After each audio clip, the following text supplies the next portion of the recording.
ஒரு மாணவன் ஓர் எண்ணை 8/7 ஆல் வகுப்பதற்கு பதிலாக 8/7 ஆல் பெருக்கிட சரியான விடையை காட்டிலும் 45 குறைவாக பெற்றார் எனில் அந்த எண் என்னன்னு கேட்டிருக்காங்க.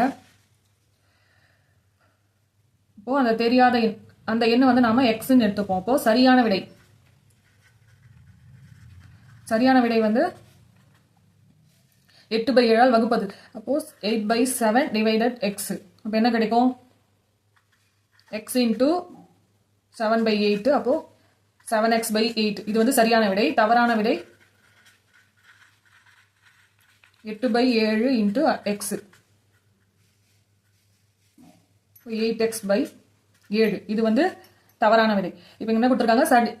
8/7 ஆல் வகுப்பதற்கு பதிலாக 8/7 ஆல் பெருக்கிட சரியான விடையை காட்டிலும் 45 குறைவாக பெற்றார் எனில் அந்த எண். அப்போ தவறான விடையிலிருந்து சரியான விடையை மைனஸ் பண்ணணும். மைனஸ் பண்ணா 45 குறைவா கிடைக்குதா? இதுக்கு எல்சிஎம் எடுத்தா என்ன வரும்? 56. இது ரெண்டுத்துல எக்ஸ் காமனா வெளில எடுத்துலாம். 8 64 மைனஸ் 7 7 49 ஈக்குவல் டு 45.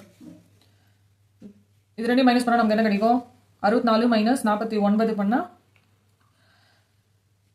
15/56 கிடைக்கும், ஈக்குவல் டு 45.